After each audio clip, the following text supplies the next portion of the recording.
Scott was standing at the top of the hill, like where the driveway is, with both arms on his hips, just staring down at us. I just had this gut feeling that something was wrong. At that point, did you suspect your mom? Definitely. And he was like, there's something in this burn pile. And I was like, what are you talking about? Did you murder your father? I absolutely did not murder my father. Was it Melody or her son Scott who killed Gary Farris, or neither one? The defense continues making its case today that the prosecution got the wrong person. Plus, body language could reveal who's telling the truth. An expert joins us live to revisit testimony from Scott Farris. And a Utah mom is crying foul after being denied contact with her kids for allegedly killing her husband. The murder case of Jennifer Gledhill is what's trending in true crime. Plus, the family of Lori Vallow-Daybell speaking out about her plan to act as her own attorney. Her uncle joins us live this hour. It's all coming up next for you right here on Opening Statements.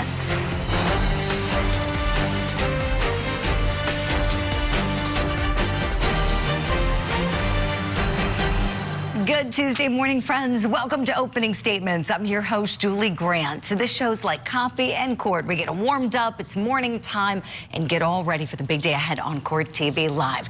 Go ahead, grab that cup of coffee right now. It's time for my opening statement. More than an advocate. Prosecuting attorneys are more than just advocates. They are ministers of justice. And part of that special responsibility involves ensuring that there is sufficient evidence to move forward with a case, to follow the evidence wherever and to whomever it may lead. And I was thinking about this as I was watching the heartbreaking testimony in the Burnt Pile murder mystery case in Georgia, as Gary and Melody Farris's youngest daughter, Amanda, was testifying for the defense. Now, she is devastated about her father's death, but believes in her mother's innocence. And nobody can blame her for that, right? She loves her mom. Who could blame her? And of course, she loved her dad. Now, as the prosecutor was making his final points on the cross-examination, he got Amanda to admit that despite any feelings that she has to acknowledge what the evidence shows. These prosecutors in Georgia believe that they have sufficient evidence to prove that Melody Farris was the only person responsible for Gary's death. And they have to carry that burden legally in that court of law. So think about this. When you're an advocate, you push forward your legal theory and your position so that you win. But when you're also a minister of justice, you only push forward on what you know is right. I am proud to say that I withdrew numerous cases when I was a prosecutor because it was the right thing to do. And that's not something we hear a lot of prosecutors talking about, right? Sounds way cooler to talk about your trials, doesn't it, than talk about your null process. But it's part of the justice system. And I wanted to share this today in my opening statement today for you because it applies to every single criminal case that we watch together. So keep this in mind as we go forward, that the prosecutors you see have different duties than the defense attorneys. They have special legal and ethical obligations to make sure that justice is served. That's my opening statement this Tuesday. Let me know if you like it. Right now, I want to give you what's on your daily docket. Richard Allen, you child murderer! Why did you do it? Shame on you! Shame on you, Richard! You're going to prison for the rest of your life! Shame on you, Richard Allen!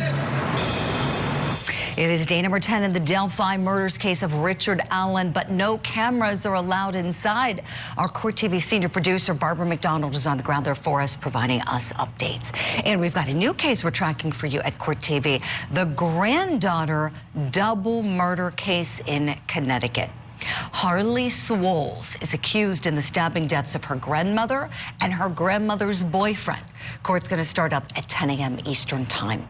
And the defense is expected to rest its case in the Burnt Pile murder trial. Court starts up at 9 a.m. in Georgia. We're going to take you there live when it does. And that is our top story here on Opening Statements today, as Melody Farris could take the stand. A very emotional day Monday as Amanda, her youngest daughter, testified in the case. Court TV crime and justice correspondent Matt Johnson has the latest. Julie, good morning. Today's expected to be another big day because soon we could find out if Melody Farris plans to testify. Today is day 17 in the burn pile murder trial playing out north of Atlanta. The jury has heard from 43 witnesses over 4 weeks. Defendant Melody Farris is accused of killing her husband Gary, shooting him and throwing his body on the backyard burn pit at their multi-million-dollar farm. Her defense claims that her son is actually the real killer. On Monday, jurors heard from Amanda Farris Bruce. She's the last of the Farris children to take the stand. And he goes, Amanda, like something to the tune of like, Daddy's in this burn pile. Like, I know what I've seen. I've been in Iraq. I know what burned bodies looked like. He came over and grabbed me by the arm as hard as he could, and he got in my face. Who are we talking about? Scott. Okay. He got in my face and he screamed at me. He said, I know what I saw. I know what it is, Amanda. And I was just, again, going like, what? And it's fair to say that you're biased in favor of your mom. You have strong feelings both directions in this case. Is that fair? I stand right in the middle, and I pray y'all can do your job and figure out what happened. I would hate to see her go to jail, prison. Nobody wants to see their mother in that situation. And if Melody Farris does not take this stand, we expect sometime later today that the defense could rest their case in chief. Julie? Matt Johnson, we'll be checking in with him later today. Thank you for that report. Now, let's talk about this further. What did you think of Amanda's testimony? Did you think it helped the defense or helped the prosecution? And what do you think Melody Farris is going to do today? I've got two great guests standing by. I want to bring them in now. Private investigator and retired Army counterintelligence officer Manuel Gomez and family law attorney Jennifer Brandt. Good morning to you both. Jennifer, I'd love to start with you, please. Legally, watching Amanda's testimony, I'm sure it broke your heart as it did so many of ours. What did you think it did for the case overall? Do you think it moved the ball forward for the defense any? I did, because especially you've seen the other 3 children come out and testify in favor of the prosecution. So now we have Amanda who comes in, talks about her mother, talks about the relationship, and she also talked about her father and really painted a picture for us of who he was, you know, how she related to him as his child. She did stand in the middle, but I think her testimony showed that mom is not such a bad person. You know, the other children were just totally saying it must have been mom. It must have been mom. But Amanda comes in and she says, you know, I don't want to see my mom go to jail. I don't, you know, she really doesn't know. She's putting it on the jury. You need to decide. You need to look at all the evidence and you know, help to decide what really happened here. So I think she was very helpful, especially when you have the other 3 kind of going against their own mother. Right, definitely, Jennifer, agree. Manuel, Amanda talked about walking down to that burn pile that day, that awful day, and seeing her brother Scott there. And we know that Scott is the sibling in particular that the defense is pointing the finger at. I have a clip for you about that piece of the testimony. Let's take a look. I had walked down, and my mother came up shortly behind me, and I saw one stream of like smoke coming off of the top of it.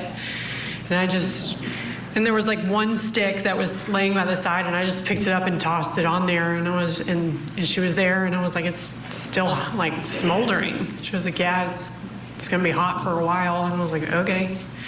And I turned around and looked up, and Scott was standing at the top of the hill, like where the driveway is, with both arms on his hips, just staring down at us. Oh, this is weird. There's some really weird testimony in this one. Manuel, tapping into your experience as an investigator for many years, curious if you have any theory about what may have happened to attorney Gary Farris. Well, you know, one of the things that I found extremely interesting in this case is that the cell phone tower data showed Melody walking around the area of the burn pit. And then one of the conversations that the defense team is saying is that she wasn't strong enough to drag that body from the house to the burn pit because he was almost 300 pounds. But you see clearly due to the blood spots on the staircases and on the wood paneling that he was pulled up the stairs. And the thing that I found very interesting is that all the animals were let loose. And it wasn't for the reason for the animals to be loose. It was because one of the animals she had, which had the capability to pull that body from the basement, up the stairs, to the burn pit, was the horse. And if you look at crime scene photo 67, you'll see that that area was wide enough from the area from where he was living in the basement to accommodate the horse, and that the horse fence was right there. So, you know, the data shows from the cell phone tower that she was walking around that burn pit area and where the animals were, where the horse was. So it is my theory that she used that horse to pull him to that burn pit. And yes, it is also my professional opinion that she's guilty in this case.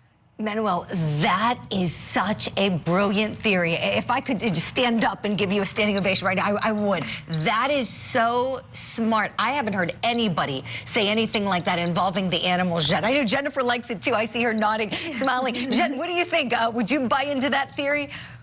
That's a great theory. I mean, I don't know. It sounds though, you know, you're dealing with animals and a situation where it would be out in the open. So, I mean, I think she would have a chance of being seen by other people. There were other people around. So I'm not so sure I agree with that theory, but it is an interesting one because certainly size-wise, she's much smaller than Gary. And you do wonder how she was able to pull the body to the burn pit if that is what happened. On the other hand, you got Scott Farris, you know, and she's pointing the finger at him, and he is a much bigger guy. So we really don't know. It's going to be interesting to see what the jury ultimately decides. It sure is. I've got another clip here where Amanda is talking about the sins in the family, and guess where it all goes back to? The almighty dollar. There was a lot of things that happened before that moment that I think should have been taken care of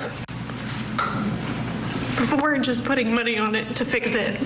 Okay. I think a lot of things that have happened in our family get swept under the rug and they're never addressed and they're not taken seriously. But a sin is a sin. And I feel like this is a repercussion of all the sins that were committed over years, unfortunately. Yeah, it seems that money, we always hear the expression, money is the root of all evil, right? It seems like this was the big problem with this family. Gary was the breadwinner, did very well for himself as a practicing attorney in Atlanta. And it seems that no matter which side you believe, if you believe the prosecution theory that it was Melody looking for his money, or the defense theory that it was one of the kids, probably Scott is what they're alleging, looking for money, it goes back to money. Manuel, tell me, what do you see here in terms of any culpability that this defense team is saying that Scott has? Because we've seen it before in trials. A few recent cases come to mind where the defense talks a big game, talks, and then when push comes to shove in the courtroom, they don't have the evidence, you know, and argument's one thing, but proof is another. Manuel, is Scott suspicious at all to you? No, and the reason why I really don't find him suspicious as much as the mother is because throughout this case, they already showed the mother lie numerous times. For example, the lie regarding her with the boyfriend. He told the police that she had no boyfriend and she had no affair. Okay, there was no need to lie considering the fact that they were both separate, both living in two different areas of the home. And then she confirms it later on. And then the phone calls from the jail was quite interesting, showing that there was some type of intent to cover the aspect of what was going on. Okay, so if I want to say culpability, it has to be to the mother. I would not put it to the son at all. I really love how you think, Manuel. The great analysis. Last question pertaining to Melody. I want to quickly touch on this. Jennifer Brand, today's the day that we could see her testify. Do you think we will? And what would you advise her to do if you were her counsel? I think given Amanda's testimony, I don't think we need to hear from Melody. I think it could be a problem for her. So I would probably tell her, don't testify. Yeah, tell Mama Melody, keep quiet. Her attorney's doing a really nice job. Jennifer Brand, Manuel Gomez, I'm so glad we have you both on the show. Stand by kindly for more questions, please. We're going to hit a break. Here is what's coming up next and what's trending in true crime. The body has not yet been recovered, but based on the totality of the evidence that we were able to gather, we felt sufficiently comfortable that we had probable cause to warrant the filing of the charges that we did. A Utah mom accused of killing her husband can't contact her children now. We'll talk about the bizarre twist, too, involving her parents. And Lori Vallow-Daybell wants to represent herself at her upcoming homicide trial in Arizona. What does her family think about this? They've been put through so much. Her uncle joins us live.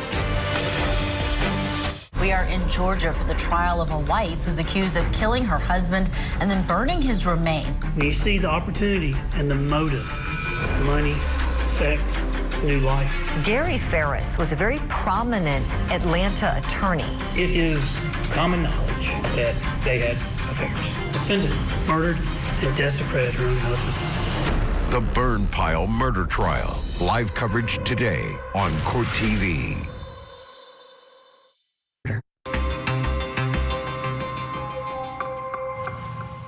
In Utah, the search for Matthew Johnson's body continues. The case against his wife is what's trending in true crime. Jennifer Gledhill is accused of fatally shooting her sleeping husband and burying his body in an unknown location.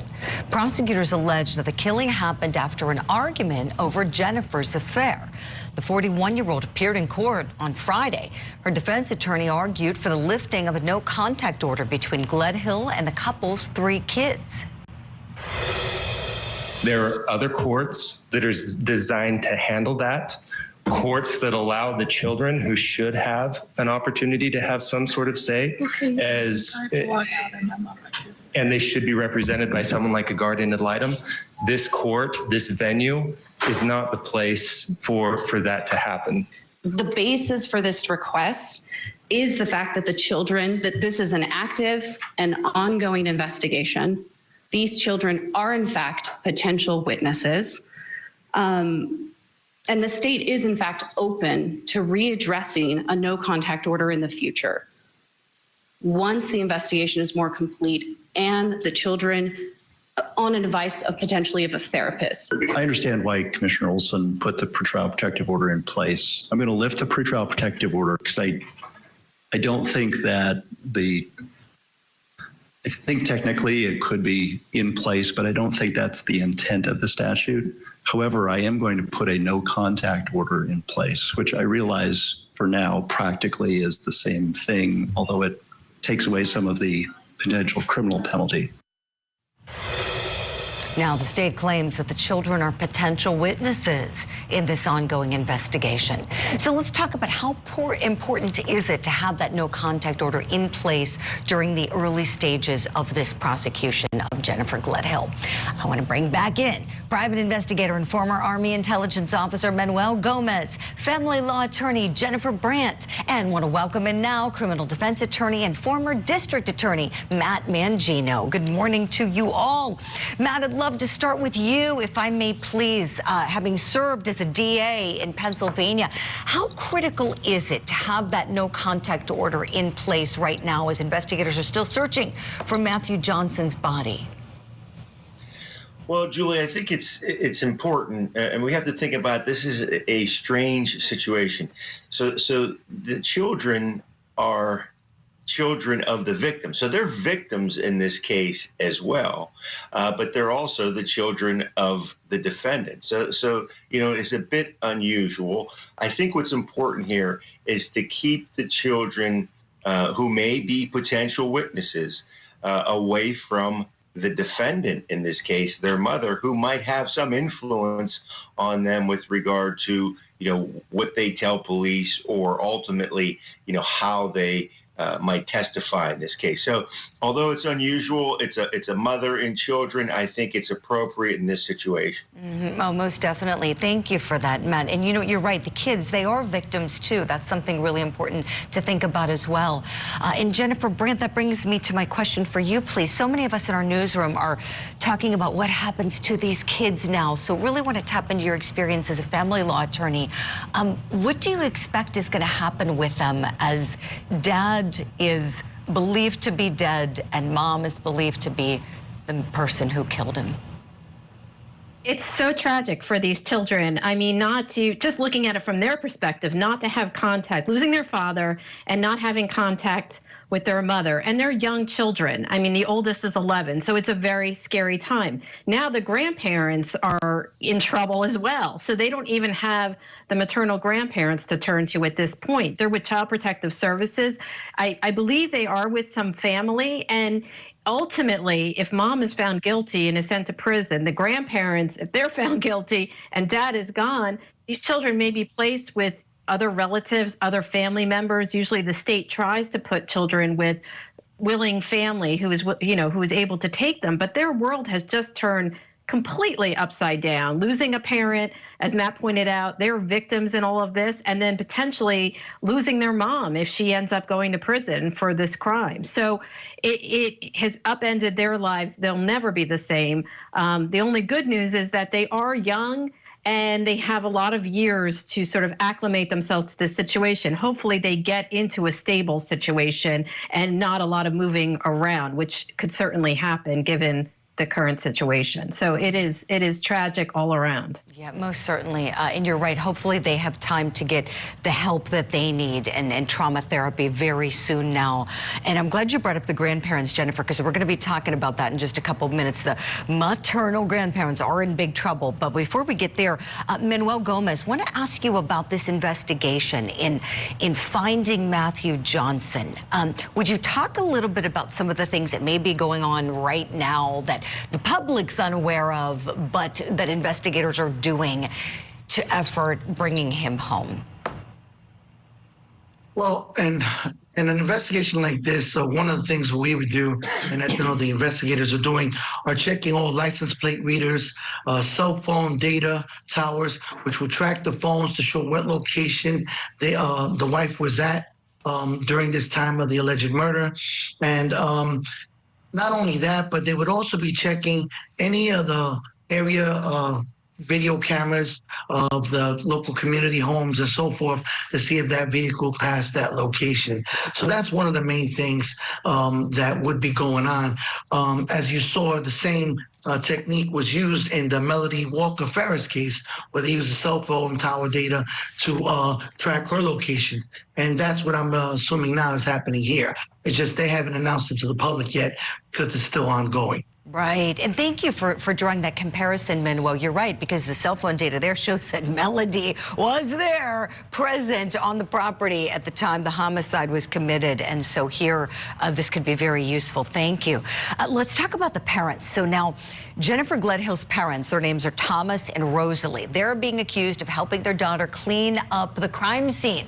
They're being accused of going to the home and helping clean up. So they're in custody now on 4 counts of obstruction of justice. These are second-degree felony offenses in Utah. Police say that bloodstains were found in the master bedroom that Jennifer and Matthew shared. Police searched the home. That's where they found them. And they also found a brand new mattress they say that Rosalie, the mother, bought. So we're asking, how damaging is this going to be to Jennifer Gledhill's case? Because her parents were now arrested and accused of being accomplices after the fact in helping clean up the crime scene. So how does that damage her homicide case? Let's bring back in our power panel. Matthew Mangino, let me go back to you. So now tapping into your experience as a criminal defense attorney, tell me what you're thinking about this. Well, Julie, the first thing that comes to mind is the idea that you're covering up whatever occurred. So that has eliminated, some possible defenses, whatever they may be, if in fact, she goes to trial in this case, such as, self-defense or other things that you might try to raise in a case like this. You've covered it up. You brought your parents in, you cleaned up the house, you disposed of the body, you bought a new mattress. These are all sort of acknowledgments of guilt. You've cleaned up and tried to get rid of the evidence. If you were in some way acting in a manner to defend yourself or to protect yourself, those are out the window now. So those are important issues even for the trial, let alone the charges that the parents face for helping to clean up the crime scene. Yeah, definitely. Jennifer Brandt, let me go to you next, please. Your thoughts on the grandparents' arrests. really so awful to hear about this, and that the grandparents were, I mean, it's a horrible situation to begin with, don't get me wrong, but then to bring in the grandparents and have them being involved, I mean, you can imagine that they were trying to help their daughter in this awful situation. But I agree with Matt. I mean, it doesn't look good for any of them at this point in time when you have them potentially cleaning up a murder or somebody dying there in the house. So it is troubling, and it looks like they're all in pretty hot water. For sure. Manuel Gomez, take us home if you would, please. So does having the charges with the grandparents give investigators any leverage? Absolutely. You have to look at three aspects here with the grandparents. Aspect number one, the grandparents deleted the cell phones the day prior and after the time of the murder. So they knew what they were doing, or they were informed on how to do it. Second, when they cleaned the area of the crime scene, they were using products which would destroy the DNA, which you see the back of the wall where the bed was, where the blood spatters was all covered in bleach. Okay, but as in every murder case, somebody always makes a mistake where that blood-stained spot was found underneath the bed, underneath the carpet. So they disregarded the carpet. They cleaned everything immaculately and destroyed everything. One of the other things that I would do on the grandparents as an investigator is search what was their cell phone data usage regarding on how to clean a crime scene and how to get away with this. A lot of times in these cases, you'll find data showing that they actually went online doing that. So I'm hoping the investigators are doing that in this case. Right. Such great analysis from you all. Manuel Gomez, Jennifer Brandt, Matt Mangino, thank you all so much for your time and your expertise this morning. We'd love to have you all back very soon. And coming up next here on Opening Statements. Did you murder your father? I absolutely did not murder my